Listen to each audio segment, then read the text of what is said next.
కొంతకాలం నుండి ఆంధ్రప్రదేశ్‌లో జరిగే కొన్ని వ్యవహారాలు, కొన్ని కక్షపూరితమైనటువంటి పాలకుల చేష్టలు, ప్రజాస్వామ్యం చాలా ప్రమాదంలో కూరుకుపోతుంది అనే సంకేతాలు చాలా క్లియర్ కట్‌గానే పంపిస్తూ ఉన్నాయి.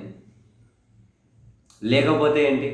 ఒక మాజీ ముఖ్యమంత్రి, ఒక పార్టీ అధ్యక్షుడు జనంలోకి పోకుండా ఎక్కడికి పోతారు? వాళ్ళ పార్టీ నేతలను పరామర్శించేకా, రైతులను పరామర్శించేకా, ఏదో పరామర్శ, ఏదో కార్యక్రమం కోసం. క్షేత్రస్థాయికెళితే ఈ కండిషన్స్ ఏంటి? ఎక్కడికెక్కడ అందరికీ నోటీసులు ఇవ్వడం ఏంటి? అర్ధరాత్రులు వెళ్ళి నోటీసులు ఇవ్వడం ఏంటి?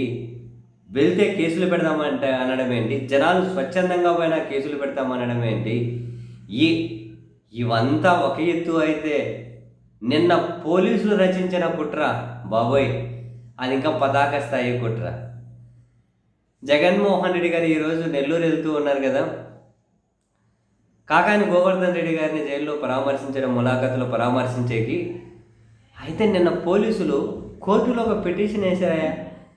ఇప్పటికే కాకాని గోవర్ధన్ రెడ్డి గారిని కస్టడీలోకి తీసుకున్నారు, విచారించారు, ఇదంతా అయింది కదా. మళ్ళీ కోర్టులో ఒక పిటిషన్ వేసి ఈ రోజు నుంచి 5 రోజుల పాటు కాకాని గోవర్ధన్ రెడ్డి గారిని మా కస్టడీలోకి ఇవ్వండి అని చెప్పి ఒక పిటిషన్ వేశారు. ఈరోజు జగన్ గారు వెళ్తున్నారు, ఈరోజే కస్టడీలోకి ఇవ్వండి అని చెప్పి నిన్ననే పిటిషన్ వేశారు. ఓరే నీ పాసులు! ఎందుకు ఇంత చీప్ ట్రిక్స్ ఎందుకు? ఏమంటే ఆ కోర్టు విచారణ ఒకరోజు లేదు, వాయిదా వేసింది. విచారణ వాయిదా వేసింది.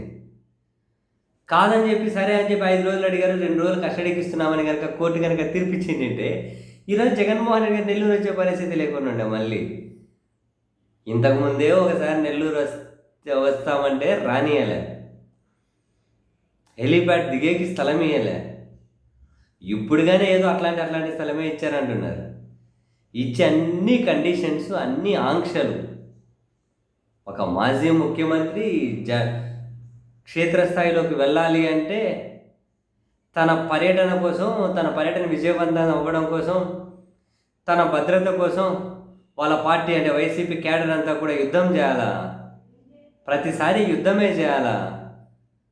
భద్రత వాళ్ళ పార్టీ కార్యకర్తలు కల్పిస్తూ ఉంటే, వాళ్ళ పార్టీ కార్యకర్తలు అన్నిటికీ బాధ్యత వహించాల్సి ఉంటే పోలీసులు ఏం చేస్తారు? అరే ఒక యుద్ధం చేయాల్సి వస్తుంది ప్రతిసారి. ఒక మామూలు పర్యటన గంట సేపు వెళ్ళి వస్తానంటేనే కూడా ఇన్ని అదే రకరకాల ప్లాన్లు, రకరకాల స్క్రిప్టులు. ఏం సాధిస్తారా? చాలా చిల్లర రాజకీయం అబ్బా. వీళ్ళకి ఇది అర్థమవుతుందో లేదా కానీ, ఇటువంటి వాటన్నిటిని కనుక పాలకపక్షం వైపు నుంచి లీడ్ చేస్తున్నది ఎవరో కానీ ఏదో ఒక రోజు వీళ్ళకి తెలుస్తుంది అబ్బా, ఇది చాలా చిల్లర రాజకీయం ఇటువంటివన్నీ అని. తెలుసుకోగలుగుతారా? ఏమో కాలమే సమాధానం చెప్పాలి. ఏం రాజకీయం అయ్యా ఇది?